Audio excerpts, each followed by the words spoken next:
नमस्कार, स्वागत है आप सभी का उत्तराखंड न्यूज में। मैं हूं आपके साथ कुमार कुणाल धीरज। टिहरी वाटर स्पोर्ट्स कप के समापन समारोह में उत्तराखंड के सीएम पुष्कर सिंह धामी पहुंचे। टीएचडीसी के अधिकारियों और बीजेपी जिला अध्यक्ष राजेश नौटियाल ने पुष्पगुच्छ और मोमेंटो देकर भव्य स्वागत किया। टीएचडीसी के द्वारा टिहरी झील में 3 दिवसीय वाटर स्पोर्ट्स कप का आयोजन किया गया, जिसके समापन में उत्तराखंड के सीएम पुष्कर सिंह धामी ने शिरकत की। इसके साथ ही खिलाड़ियों को पुरस्कृत कर बधाई दी। इस वाटर स्पोर्ट्स कप में 25 राज्यों के खिलाड़ियों ने हिस्सा लिया। सीएम धामी ने कहा कि टिहरी झील पर्यटन की दृष्टि के साथ साहसिक खेलों एवं रोजगार के लिए आगे बढ़ रहा है और आने वाले समय में पूरे साल खेलों का आयोजन होगा। इसके साथ ही उत्तराखंड को 38वें राष्ट्रीय खेलों की मेजबानी का अवसर मिला है और अब देवभूमि के साथ साथ उत्तराखंड को खेल भूमि के नाम से भी जाना जाएगा। सीएम धामी ने 3 घोषणाएं की, जिसमें टिहरी मेडिकल कॉलेज की सड़कों का हॉट मिक्स किया जाएगा और नई टिहरी में खेल मैदान और मल्टीपल पार्किंग बनाई जाएगी। इसके साथ ही टीएचडीसी के सीएमडीआर के विश्नोई ने कहा कि टिहरी झील में जो खेलों का आयोजन हुआ है उसको बहुत आगे तक ले जाना है। इसके साथ ही टिहरी झील का जो महत्व है, जो इस सुंदर स्थान पर बनाया गया है और इसको खिलाड़ियों के माध्यम से देश और दुनिया तक ले जाना है। इसके साथ ही यहाँ पर एक खेल एकेडमी की स्थापना भी की जा रही है। स्थानीय युवकों को रोजगार देने का काम होगा। टिहरी डैम की पीएसपी महत्वपूर्ण योजना है, जहां पर 250 मेगावाट की 4 मशीनें कार्य करेंगी। देश की यह सबसे बड़ी योजना है जिस पर भारत सरकार का विशेष ध्यान है और इस परियोजना का उद्घाटन देश के प्रधानमंत्री करेंगे, जिसके लिए तैयारियां चल रही हैं।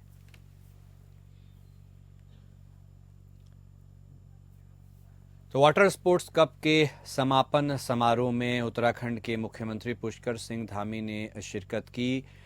वाटर स्पोर्ट्स कप का समापन हो गया है। सीएम धामियों ने इस बाबत खिलाड़ियों को पुरस्कृत किया और उन्हें बधाइयां भी दी है। उत्तराखंड के राष्ट्रीय खेलों की मेजबानी भी इस बार उत्तराखंड को मिली है, जिसको लेकर मुख्यमंत्री धामी काफी उत्साहित हैं। उन्होंने कहा है देवभूमि के नाम से जाने जाने वाला उत्तराखंड अब खेल भूमि के नाम से भी जाना जाएगा और उत्तराखंड को देश और दुनिया में काफी आगे तक ले जाना है। इसके साथ ही टिहरी झील का भी एक अपना महत्व है। इन सब पॉइंट्स को भी हाईलाइट्स किया गया है। इस पूरे समारोह में सीएम धामी खुद शरीक हुए। इसके साथ ही यह बात निकलकर सामने आई कि जो टिहरी है वहां पर अब 250 मेगावाट की 4 मशीनें भी कार्य करेंगी और यह देश की सबसे बड़ी योजना होगी। नगर निकाय चुनाव के लिए ओबीसी आरक्षण नियमावली मंजूर हो गई है। सभी नगर निकायों में ओबीसी आरक्षण का रोस्टर अब इस नियमावली के तहत लगेगा। इसका शहरी विकास निदेशालय प्रस्ताव तैयार करेगा। राज्य के 102 नगर निकायों यानी नगर निगम, नगर पालिका और नगर पंचायतों में चुनाव के लिए ओबीसी आरक्षण नियमावली मंजूर हो गई है। अब इस नियमावली के हिसाब से ही सभी निकायों में ओबीसी आरक्षण की प्रक्रिया शुरू की जाएगी। इस महीने के आखिरी सप्ताह में निकाय चुनाव की अधिसूचना जारी होने की संभावना है। कांग्रेस के प्रदेश अध्यक्ष करण माहरा का कहना है कि जिस तरह से कैबिनेट मंत्री प्रेमचंद अग्रवाल के बयान 2-3 बार बदले हैं, अभी ये मानकर नहीं चल सकते कि यह कितना सही है। इसके साथ ही ऑब्जेक्शन का समय भी कितना मिलता है, यह भी देखने वाली बात होगी।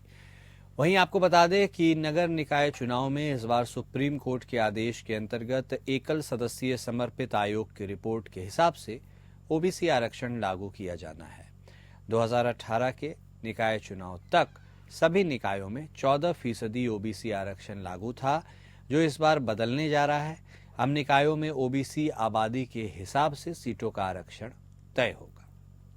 प्रदेश में नगर निकायों के चुनाव की तैयारी अब अंतिम पड़ाव की ओर बढ़ रही है। 25 दिसंबर के आसपास राज्य में निकाय चुनाव की अधिसूचना जारी हो सकती है। 20 जनवरी तक निकाय चुनाव होने की संभावना है।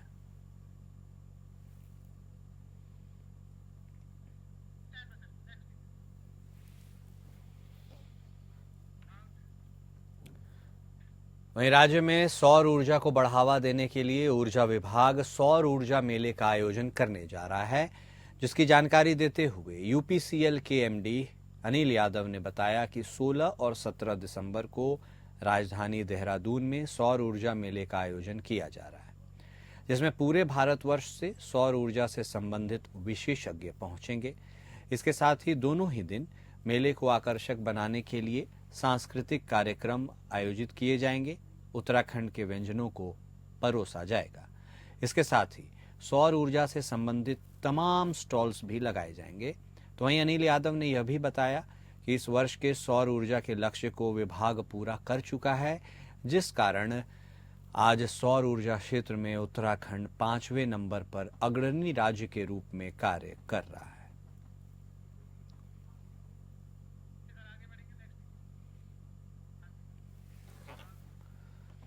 किसान यूनियन रुण ने प्रशासनिक भवन में साप्ताहिक मीटिंग की और जनता और अभिभावकों की परेशानी को देखकर सरकार को कहा है कि 2 साल से सोलानी मेले में जो बंद करके रखा गया है, इसी को देखते हुए एसडीएम रुड़की एक्शन में नजर आ रही हैं और पीडब्ल्यूडी से उन्होंने बात की और कहा कि अगर जल्द से जल्द ये जो पुल है उसकी व्यवस्था नहीं की जाती तो किसान यूनियन ट्रैक्टर ट्रॉलियों से पुल को बंद कर देंगे, क्योंकि 2 दर्जन से ज्यादा स्कूल और कॉलेज NH-58 पर हैं।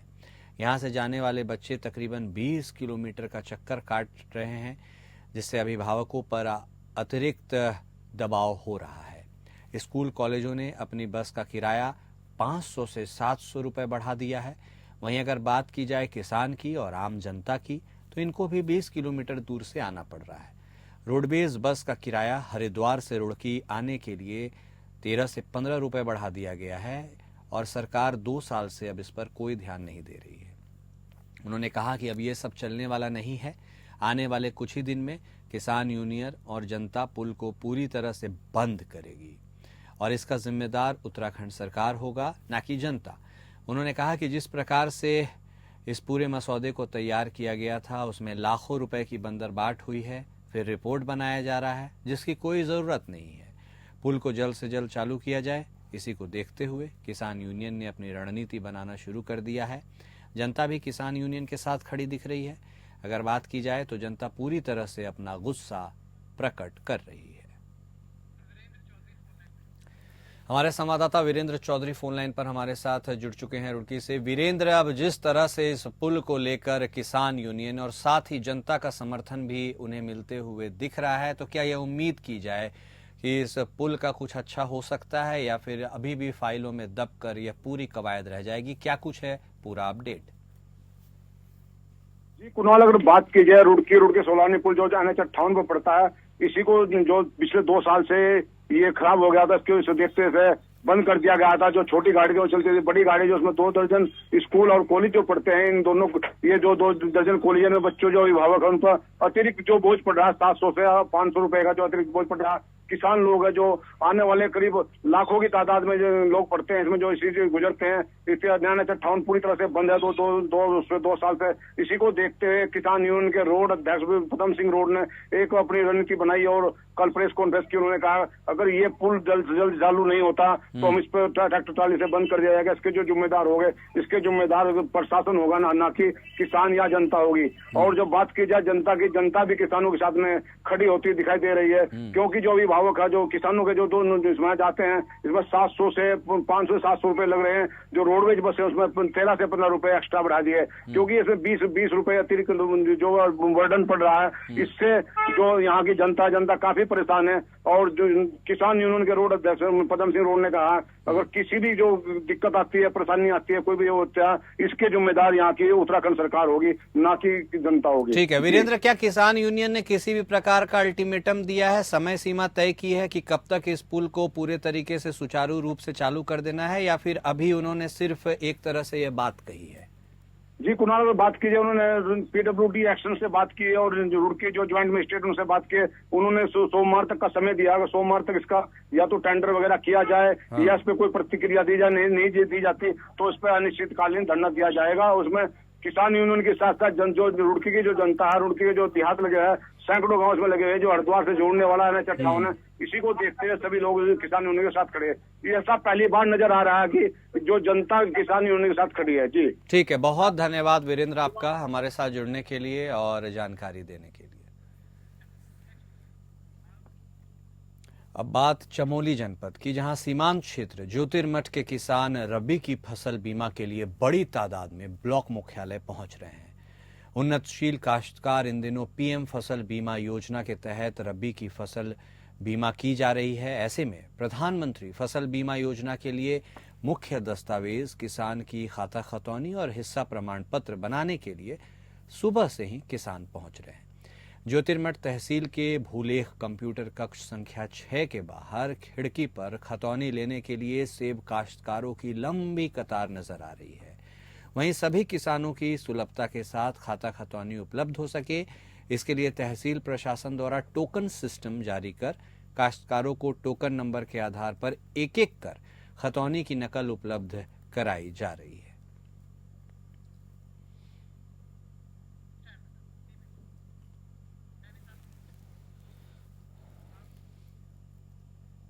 आगामी फायर सीजन को लेकर वन विभाग और जिला प्रशासन ने होमवर्क करना शुरू कर दिया है। वन विभाग ने इस बार वनों की सुरक्षा के लिए त्रिस्तरीय सुरक्षा योजना तैयार की है। डीएम डॉक्टर आशीष चौहान ने फायर सीजन की तैयारियों और वनाग्नि रोकथाम को लेकर वन विभाग के अफसरों की बैठक ली। डीएम ने बीते साल वनाग्नि में शामिल अज्ञात लोगों पर दर्ज हुई प्राथमिकी की रिपोर्ट भी तलब करने का आदेश दिया है। उन्होंने कहा कि वन और राजस्व विभाग के अफसर जंगलों को आग से बचाने के लिए लोगों से समन्वय बनाकर कार्य करें। उन्होंने वनाग्नि की रोकथाम के लिए विभाग को मानव संसाधन तैयार रखने, वनों की निगरानी ड्रोन से करने समेत आधुनिक तकनीकों का उपयोग करने को कहा है। उन्होंने वन विभाग को वनाग्नि की दृष्टि से अति संवेदनशील जोन और स्थानों को चिन्हित कर उनके रोकथाम के लिए ठोस योजना तैयार करने को कहा है। उन्होंने कहा कि जिले से सटे जंगलों में वनाग्नि की रोकथाम के लिए शीतला खेत मॉडल को भी प्रायोगिक तौर पर अपनाया जाएगा।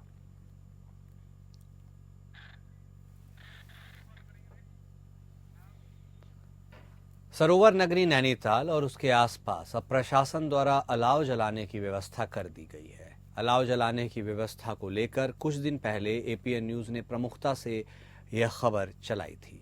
नैनीताल सरोवर नगरी व उसके आसपास कड़ाके की ठंड और रात को पारा बढ़ने के बाद भी स्थानीय और बाहर से आए पर्यटकों के लिए अलाव की कोई व्यवस्था नहीं हुई थी, जिसका संज्ञान लेते हुए प्रशासन ने अलाव जलाने की व्यवस्था कर दी है, जिससे स्थानीय लोगों को और बाहर से आए लोगों को जो ठंड है उससे निजात मिलने में थोड़ी सहूलियत होगी, आग सेकने को भी मिलेगी। वहीं लोग प्रशासन को अब धन्यवाद भी इस बाबत दे रहे हैं। लोगों का यह भी कहना है कि पूर्व में इतनी ज़्यादा ठंड पड़ रही थी पर प्रशासन द्वारा कोई भी व्यवस्था नहीं की गई। आपको बता दें कि दिन में गुनगुनी सी धूप तो है, लेकिन सुबह और शाम कड़ाके की ठंड पड़ रही है। अलाव जलाने से जहां गरीब मजदूरों को फायदा हो रहा है, तो वहीं आम जनमानस भी आग सेकते हुए नजर आ रहे हैं। इसमें स्थानीय लोगों के अलावा पर्यटक भी शामिल हैं। अलाव देर रात तक जलाए जा रहे हैं। प्रशासन की इस पहल की हर कोई सराहना कर रहा है। हमारे संवाददाता सत्यजीत सरकार फोन लाइन पर जुड़ चुके हैं हमारे साथ, सीधे उनका रुख करेंगे। सत्यजीत, तो आखिरकार अब अलाव जलाने को लेकर जो छटपटाहट और बेचैनी, उसे सेकने के लिए तमाम वहां के स्थानीय लोगों, पर्यटकों और राहगीरों को थी, उससे अब निजात मिलता हुआ नजर आ रहा है। कैसा है पूरा माहौल और कैसी है अलाव की व्यवस्था? पूरा अपडेट दर्शकों से साझा करें। अगर बात करें, अगर इसमें अलाव की बात करें, सबसे पहले तो इससे पहले ठंड का जो कोहरा में मचा हुआ, एक दिन की जो हल्के बूंदाबांदी बारिश में उसमें बर्फ की अच्छा खासा असर देखने को मिला, जिसको लेकर यहाँ पे ठंड की अच्छा खासा ठंड देखने को मिला। अलाव की कोई व्यवस्था नहीं था, लेकिन उसके बाद एक हमारे एपीएन न्यूज के माध्यम से खबर चलाई गई थी, जिसको लेकर यहाँ पे खबर का भी असर देखने को मिला है। खबर का असर देखते हुए उसमें अभी अलाव का व्यवस्था कर दिया गया है प्रशासन के माध्यम से। हर चौराहे पे, जितने में हर चौराहे नुक्कड़ पे यहाँ पे अलाव की व्यवस्था कर दिया गया, जो कि बाहर से टूरिज्म घूमने के लिए आते हैं, वो किसी प्रकार की कोई परेशानी ना हो, जिसके लिए अलाव की व्यवस्था कर दिया गया है। सत्यजीत, क्या समुचित व्यवस्था में अलाव की व्यवस्था की गई है ताकि हर चौक चौराहे या कोने उसमें सम्मिलित हो सके और कोई भी आम जनमानस उससे वंचित न रह पाए? जी। अगर बात करें, जितने भी चौक चौराहे हर जगह अलाव की व्यवस्था किया गया है, और इसके साथ प्रशासन ने एक और कदम उठाया। जितने भी यहाँ पे जो बाहर के स्थानीय लोग बहुत आते हैं, जो अपने छोटे छोटे दुकान है, नुक्कड़ है, वहाँ पे बैठे रहते हैं, वहाँ पे भी अलाव की व्यवस्था कर दिया गया है। बहुत शुक्रिया सत्यजीत आपका हमारे साथ जुड़ने के लिए, बातचीत करने के लिए। भारतीय सैन्य अकादमी यानी आईएमए ने आज फिर इतिहास रचते हुए देश को 456 युवा सैन्य अधिकारी और 35 विदेशी कैडेट्स प्रदान किए। देहरादून स्थित आईएमए के ऐतिहासिक चेटवुड बिल्डिंग के ड्रिल स्क्वायर पर आयोजित पासिंग आउट परेड में यह गौरवशाली क्षण देखने को मिला। इस परेड की सलामी नेपाल के सेना प्रमुख जनरल अशोक राज सिगदेल ने लिया, जो इस ऐतिहासिक आयोजन के रिव्यू अफसर भी थे।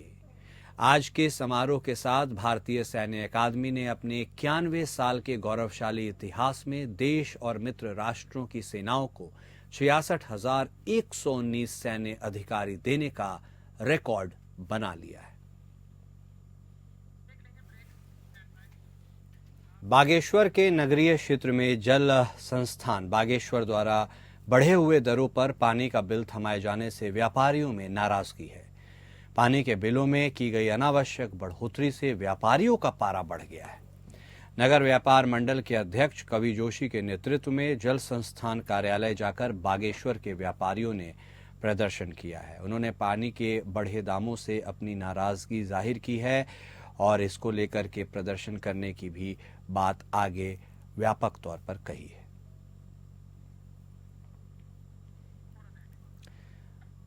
तो बागेश्वर की हम खबर बता रहे हैं, जहां अब पानी की बढ़ी हुई दरों से वहां के व्यापारी काफी परेशान और इसके साथ ही नाराज नजर आ रहे हैं। नगरीय क्षेत्र में जल संस्थान बागेश्वर के द्वारा दरों पर जिस पानी मिलता था उससे अब ज्यादा दरों पर पानी मिल रहा है और इसके लिए बिल भी अब थमाए जा रहे हैं, जो बढ़ा हुआ है। और इस तरह की अनावश्यक बढ़ोतरी से जो व्यापारी वर्ग है वो काफी नाराज नजर आ रहे हैं।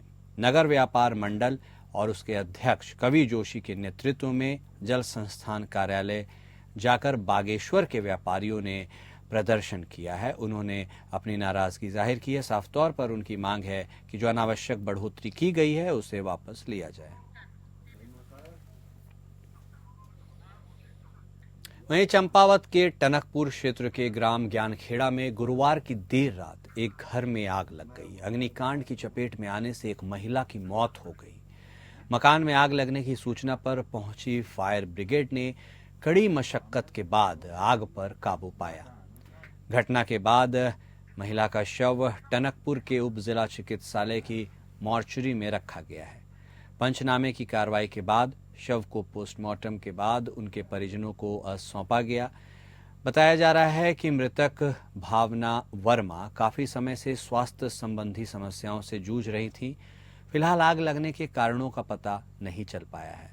मृतका के संबंधी और संघ के सेवानिवृत्त जिला समन्वयक राकेश वर्मा ने बताया कि कुछ साल पहले दिव्यांग हुई शिक्षिका भावना वर्मा बोल भी नहीं पाती थी। आग लगने के दौरान भावना घर में अकेली थी। शारीरिक अक्षमता के कारण वह घर से बाहर भी नहीं निकल सकी और आग की लपटों में जलकर भावना की दर्दनाक मौत हो गई। मृतका की 2 बेटियां हैं। आग लगने से बेड, फ्रिज सहित कई घरेलू सामान भी जलकर नष्ट हो गए।